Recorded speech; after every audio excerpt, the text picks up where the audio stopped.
Welcome to Live Your Life with Purpose podcast. I am Scott Weiss, and today I am joined with Liane Smola, and she is a grief coach and owner of Guidance by Lee. So welcome, Liane. I'm thrilled to have you on. I am so excited to be here. Thank you so much for having me. Excellent. And so we met about, like 2.5 years ago, 2 years ago so I had reached out to your sister and I was starting to talk about my business. And she said, hey, I want to bring my sister along to join the conversation. Would you be okay with that? Yeah, she casually mentioned it while we were laying around her pool, actually. And she said, I don't know if you'd be interested in this. And I thought, are you kidding me? It's right up my alley. Like, this guy seems to be right on my same sort of wavelength. And so I was super excited to meet you. Yeah, we got together at your old stomping ground, a place that you used to own. And we had some coffee and we just kind of talked a little bit about business and setting down goals and thinking about future and all of that stuff. Yeah, I don't know about you, but it's not often that I sort of interact with people that get as jazzed as I do about positivity and sort of living your life on certain terms. And so when I met you, I was jazzed. Yeah, no, and there's definitely something when you connect with somebody and you start talking about all of these different things and they get it, and all of a sudden the hair on the back of your neck starts to stand up, and it's just like you're feeding off of all of that energy. And it's just like, we are talking the same language right now. It's amazing. I think that there's a lot of people, not to any fault of their own, but they sort of get wrapped up in the minutia of every day. And so my outlook and sometimes my excessive amount of positivity, I think, can sometimes get under people's skin. So when I'm able to meet like-minded people and start to explore those discussions and sort of the things that have gotten me to the place that I'm in today, it's just a really cool connection, Yeah, it really is. It's exciting to kind of feed off of those different things. And one of the things that you mentioned during that conversation that really sparked my kind of like interest in just, knew that you were somebody that I, kind of wanted to have conversations with, is just kind of giving back. And you were talking about how you wanted to open up this, at the time, I don't know if it was like a health center or just something where people could, kind of go and just be able to, explore all of these different things, but, kind of in a healthy, productive way for themselves. Seeing my brother in 2014, which I'm sure we'll talk about at some point, I didn't find a space where I felt sort of supported. And so it wasn't to anyone's fault. I had an amazing support system and friends and family. But what I decided to start doing is I kind of started to develop a business plan and what was going to be called Grief Relief and Wellness. And I wanted this one place, sort of the large umbrella, where you could walk in a spa-like setting and you could obtain both grief coaching, counseling, one-on-one sessions, group settings, but also have that wellness aspect tied to it. So where you could obtain massage therapy, yoga, mindfulness sessions, nutrition counseling. And so it was sort of this all-in-one place. Yeah. Which is great. And now you're someone on that journey, for yourself, which is amazing. I remember when we first talked, and we'll get into some various things, but you had a kind of like a 2 to 3 year kind of strategy when we were first sitting down to talk, and that quickly changed after our conversations. But I do want to talk. I mean, I think that we both have experienced, loss. You with losing your brother, and I've lost, both of my parents at an early age. So we also have that in common. That, and it's amazing how the more people that you meet who you don't have a lot of commonality with, all of a sudden, the more that you start talking and engaging in conversations, you find that you have a tremendous amount of things in common with people that you really wouldn't even realize unless you started to have some conversations, right? And so I think that having a significant loss, which is something that has driven both of us, is something that I would have never have known about you unless, your sister, kind of brought you to that meeting. And it's great to have those places and to connect, because just like you said, our journeys get very lonely at times. And one of the best things about it is that it doesn't have to be, right? Like, there are lots of people going through lots of different things, and it's just a matter of being able to connect those people.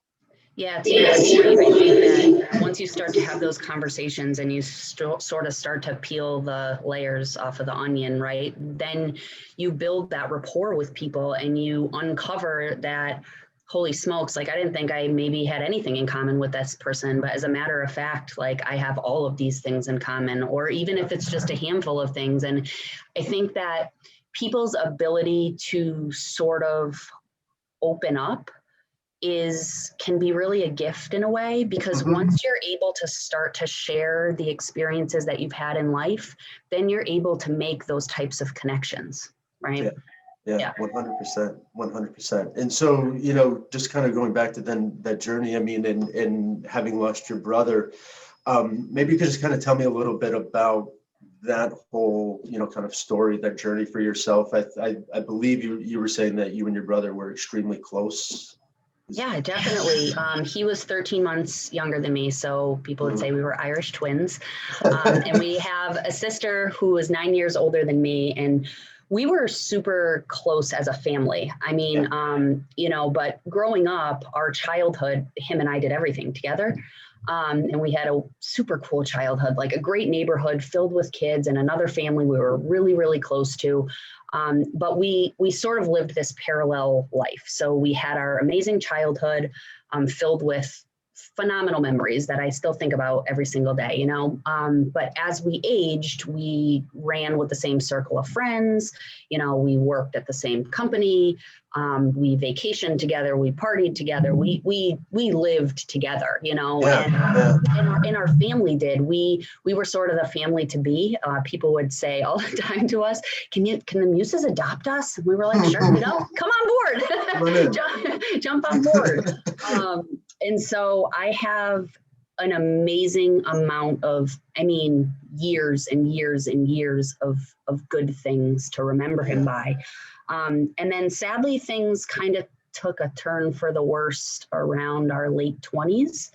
And he fell into addiction, which is nutty to think about because we ran parallel paths.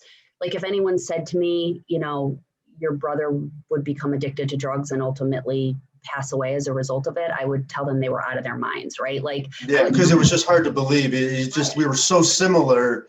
How could this happen this way, but yet not, But not, it was nuts. And so it was years of, I tell people, for anyone who deals with someone who is an addict, you you lose the person before you even physically lose the person, because they become someone that you don't even recognize anymore. And so it was years of that where he was doing things and acting out in ways that I didn't even recognize the person that he was. And that was, so I sort of started my grief process before I physically lost him. And there were multiple instances of overdoses. And so the turmoil that my family and his friends went through was significant.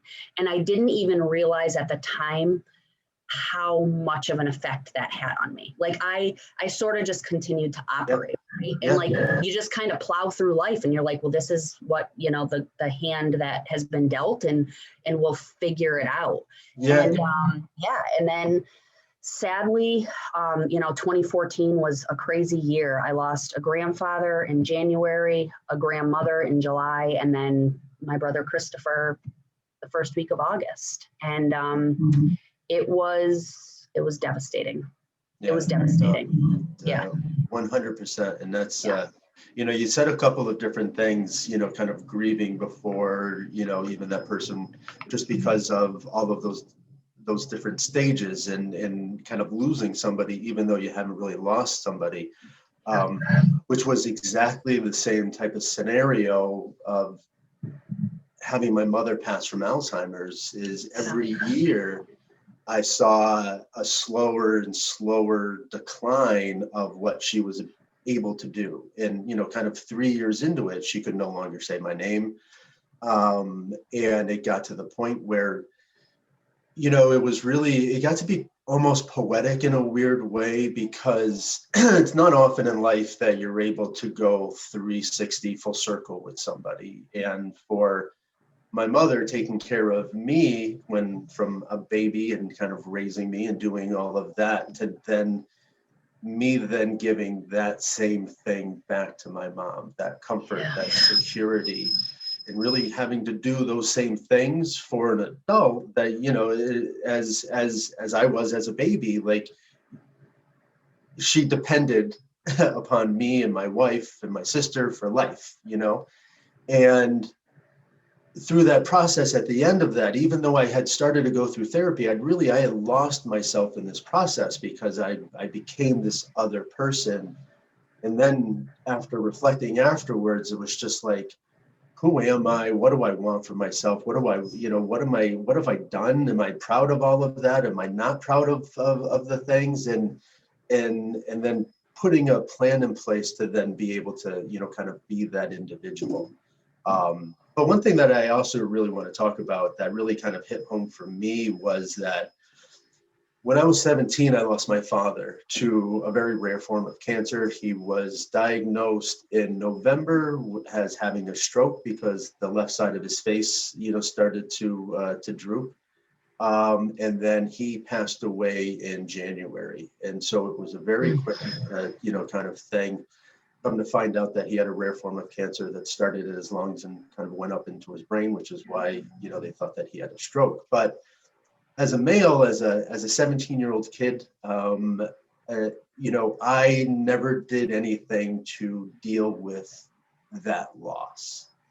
And so I was sharing with you a little earlier that one of the tragic things throughout is that my way of dealing with that was to kind of shut things down and not allow myself to kind of love or be loved by anybody else other than anybody that I had already given that love for, because I no longer wanted to get hurt in that same capacity. And that's where I think with what you're doing, it's a remarkable gift to be able to give back to somebody, because I certainly could have used that. And so anybody who is going through anything, I think that having somebody to talk to and deal with that grief is an amazing thing. Whether you're female, male, regardless of your age, I think that it always helps to talk to a third party objectives to try to, get a handle on who you are and what you want for yourself, and to get that objective view. So how does that resonate? I mean, I'm sure you talk to probably some guys that don't want to do this and don't believe it and things like that. Yeah, there's probably about 5 ways I could go with this, but I think one is I also lost myself. You sort of go into fight or flight after these things happen, and you're operating as a robot. Like it's the way your body protects you, right? And so, but you're in shock, and I think looking back at it, it's very easy to lose yourself, because you're the wave of emotion that's hitting you. We've never prepared for that in life, because nobody has ever taught us how to do that. Yeah, and there's really no guidebook, right? Yeah.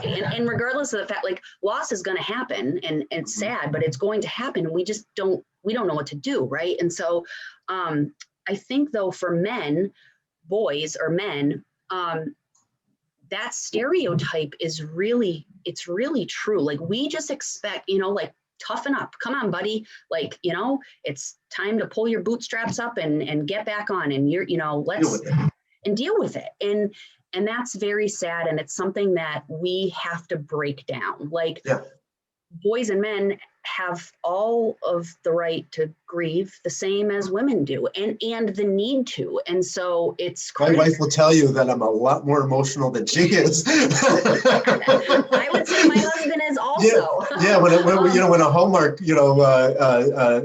commercial comes on, I'm the one. She's like, "Are you tearing up?" And I'm like, "No, I'm good." Yeah. Isn't it the nuttiest thing, Scott, that even that, like, why do we look at that as almost like a sign of weakness, right? Like, men cry and men have emotion, and I'm a like, sensitive guy. It's okay. I own it now. I didn't used to, right. but but it is it's very, very important, and I think that to make sure that people know that they have a space where they can connect with people who can help guide them in this journey, right? Whether it be me or somebody else out there, there are so many people that have dedicated their life to helping people in this space, and so it's very, very important. And that's it. And people who go into this, really, they go into it because there's something that they want to give to other people, and so this is not a selfish thing that anybody is looking for. It's like, I am here because, I didn't necessarily deal with things the right way, and I want to help people do that so that they don't have to necessarily go through what I went through. Yeah, that's exactly right. I think about the last 6.5 years and the journey that I've traveled. And if I can save people that journey and give them or at least, or maybe some of the time, right? Because they may go through the same journey. Like, okay, you still have to go through all of those steps and you still have to learn those things. Yeah. But if it only takes you a year to have to process all of that, isn't that better than 6.5 to kind of figure it out on your own and feel all of the struggles and the emotions and all of those different things that you don't necessarily have to. You don't have to feel isolated and neglected, or, however you feel. Yeah, that's exactly what I was just going to say. If it can save time and anything that I can share that I've learned along the way, people, it's not a one size fits all thing. And I say that to my clients all the time. Some of the things that I might share on your guide and journey of healing may help. And some of them you might, have to put in a back pocket somewhere because it might not be applicable, or it may be something that just doesn't suit you. Yeah. However, there are things that you are going to learn that will help you along the way. You know what I mean? Yeah. That's amazing. Yeah. That's fantastic. And then certainly kind of making that transition, kind of going back to when we first started talking, you had kind of this 2 to 3 year plan laid out for yourself, right? I did. And then at the end of 3 months, what happened? Yeah, it did not last 2 to 3 years. It did not. It's interesting with the business plan as the, Grief Relief and Wellness Center, I could never figure out how I was going to play a part in that. Mm-hmm. And then ironically, I don't ever believe that anything happens by coincidence. But in 2020, on my birthday, I sat on my porch with my laptop and started to work on my business plan the way I had 1,000 times before that. And I came across grief coaching, which I had never in all of my research come across. I didn't even know that it was a thing.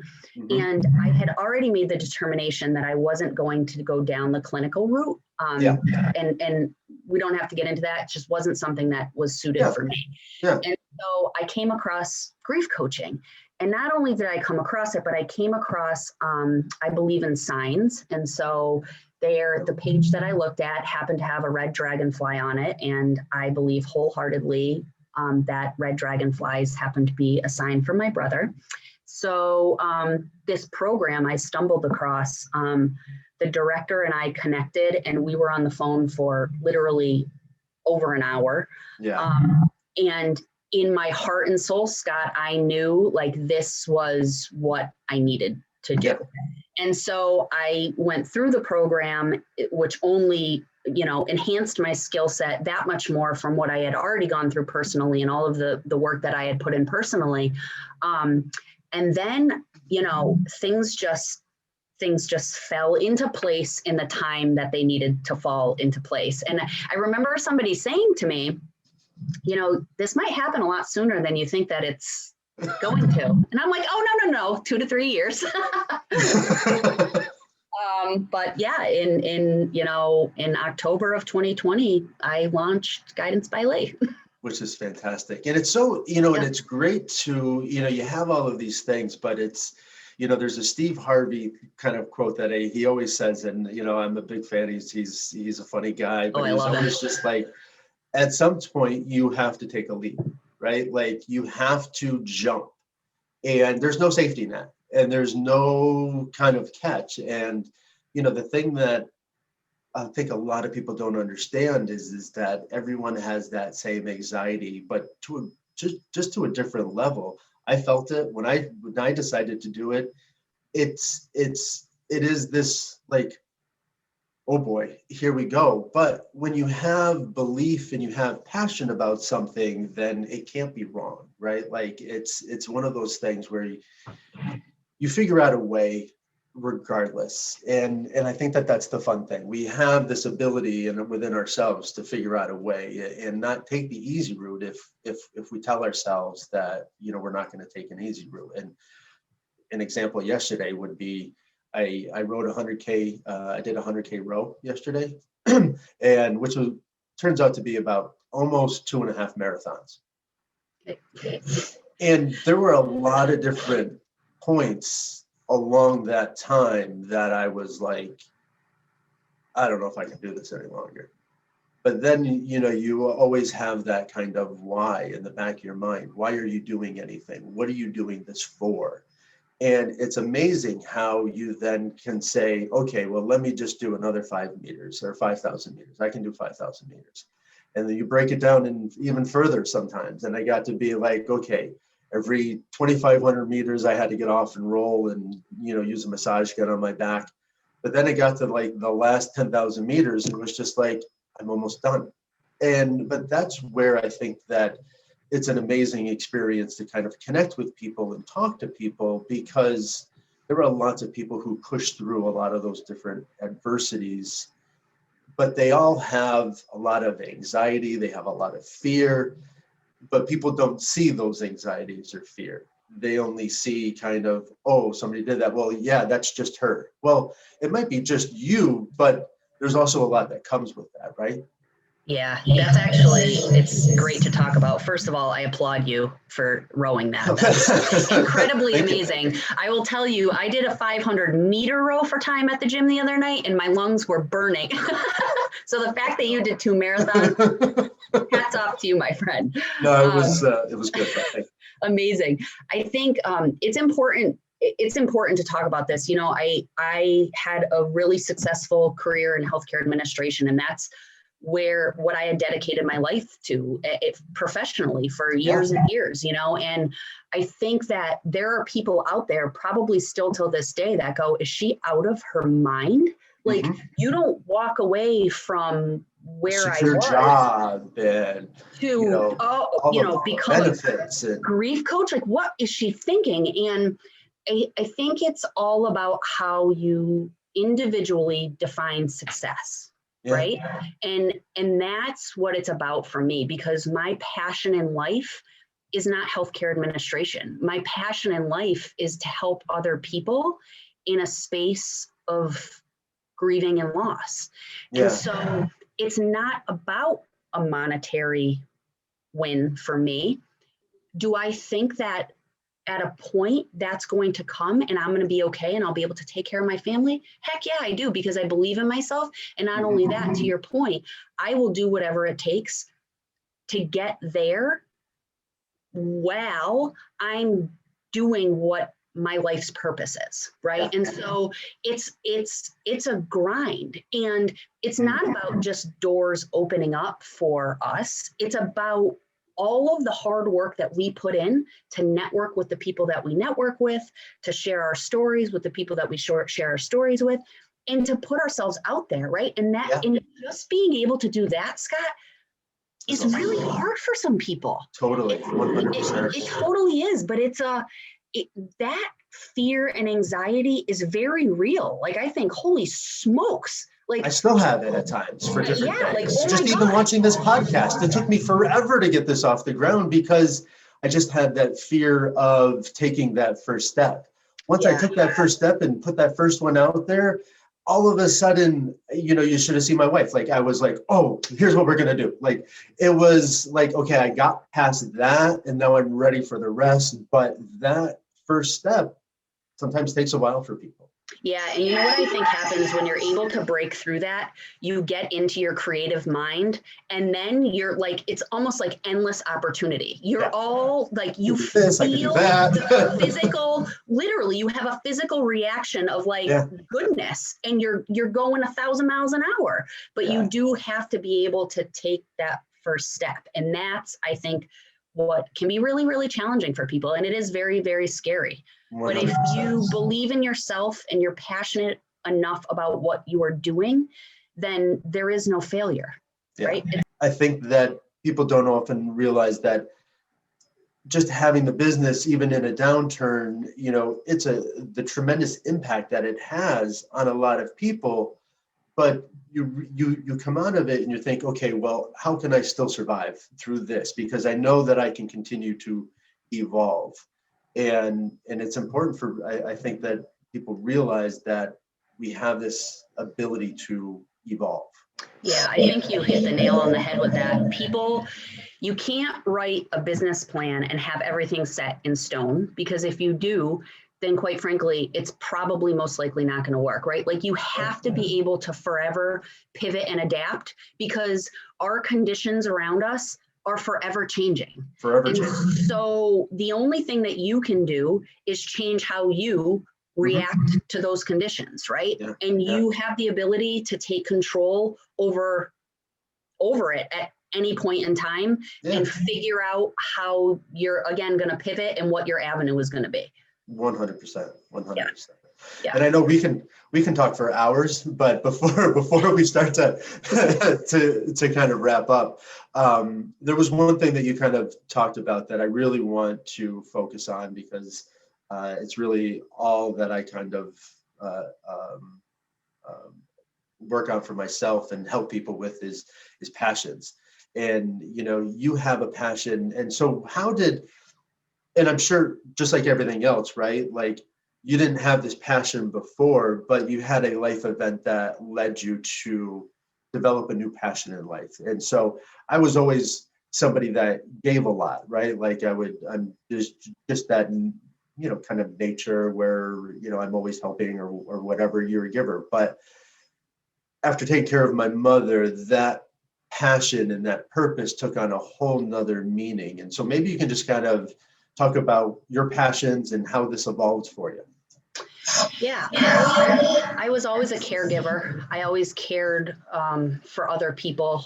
But I think that in losing Christopher, I hit really the most difficult part of my life. And I was in a really, really bad space. And I never, I wouldn't wish that space on anyone. And so I think that it just dawned on me that it needed to become my purpose to figure out how I could help others get through that space.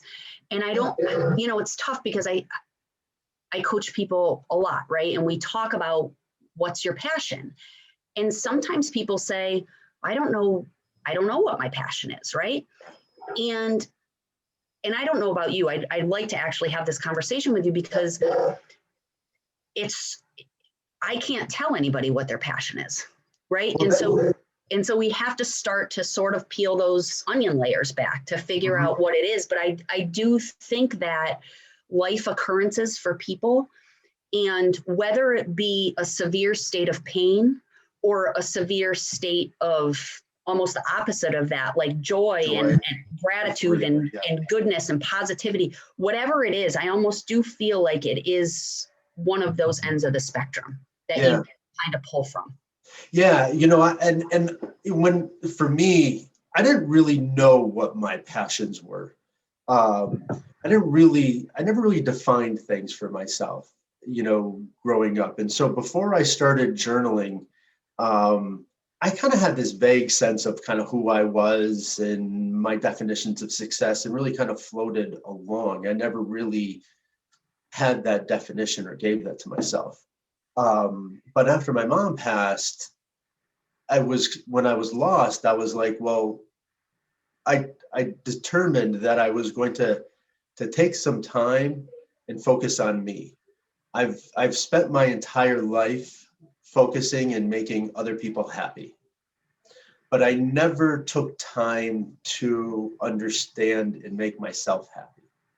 So, I'm still a giver and I always had all of that, but it was going to be time for me to do that. And whenever I looked in blank pages, I never really understood kind of what to do with that. So I started to give myself like, okay, well, what are the things that make the hair on the back of my neck stand up? What do I do with those ideas? What do I do with those thoughts? And I started to write them down. I started to figure out how they were going to come into my life. If I wanted them in my life, maybe I didn't, I don't know, but I needed to kind of understand that so that I could begin that process. And so slowly but surely, I found things that gave me a lot of enjoyment. I found things that gave me the passions that I was looking for. And it still always kind of comes back to helping people, but in a variety of different ways. And so, again, this podcast comes from the fact of just being able to connect with people and help them understand that, we're not all in the same boat, but we're in the same place. And we, have the ability to take wherever we are in life and determine what's best for us and what's best, determine what our priorities are, what drives us, what could be our passions, and then explore them and find them, and then give that back to the world. So yeah, I like that exploration part of what you said, and that I think that there's things that everybody has a strong skill set, right? And there's things that they're really good at, but it's almost combining, okay, what are the things that I'm really good at? And also what are those things that bring me joy? And then doing that deep dive exploration into like, okay, well, what could I make of this? Like, I think about my days in corporate and how I was literally acting as a coach on a daily basis. And people would crack up because people would come into my office and I would give them advice and I'd sort of help them through their troubles. And they would laugh and say, I should have like the Lucy 5 cents. Yeah, the 5 cents. Yeah, like Charlie Brown. And in hindsight, thinking about it, it's like, well, yeah, if I put time and thought and energy into, I loved to do that. Mm-hmm. Oh, wow. Like, okay, what could I do with that skill set and discover my passion and ultimately what my journey is in life. And that's what I'm doing now. But unless you put the energy into exploring it, you kind of lose it and you sort of get caught up again in your sort of rat race of life, right? That's it. And not only like, I love you kind of touched upon this a little bit, in our corporate worlds, reviews kind of come around and what are they focused on? What are you going to do differently next year? Or how can you build yourself as an individual type of a thing? And so you focus on, some things that you did well. And so here's what I want you to work on, which is great. I love it.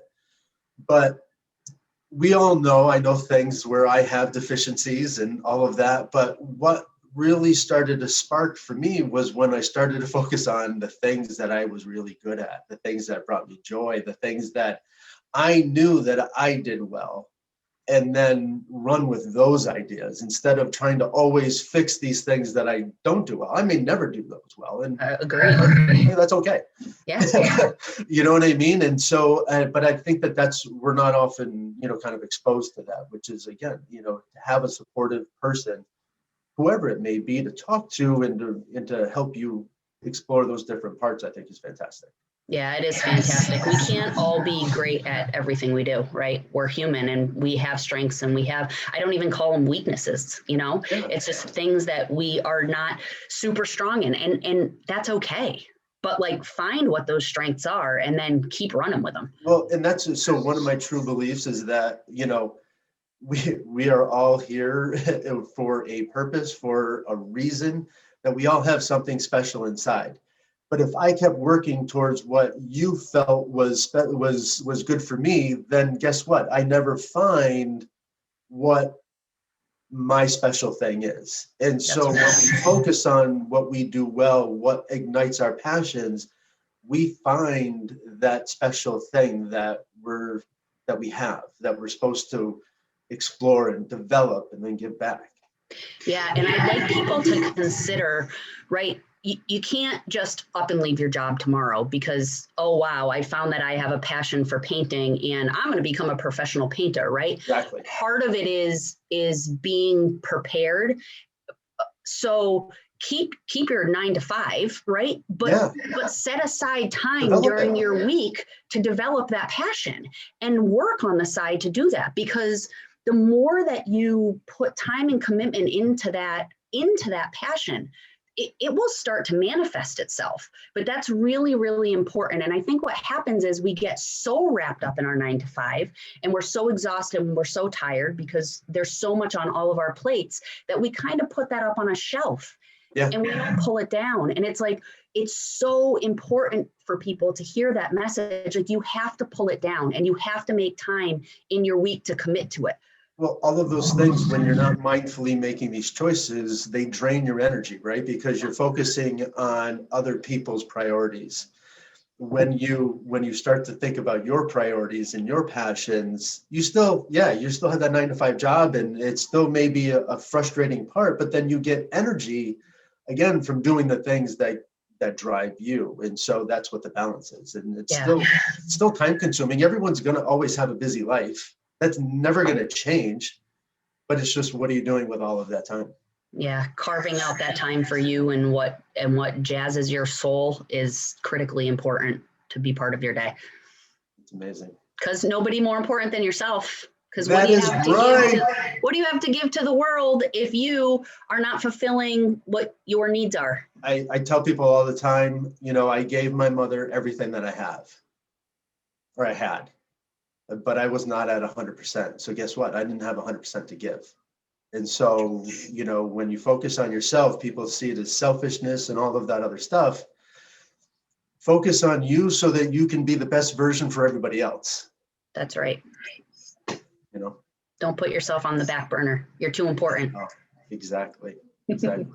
Liane, this has been fantastic. I truly appreciate your time. I thank you for being a guest on Live Your Life with Purpose podcast. And I look forward to all of our amazing conversations in the future. Yeah, thank you so much for having me. This has been great. Excellent. We'll talk soon.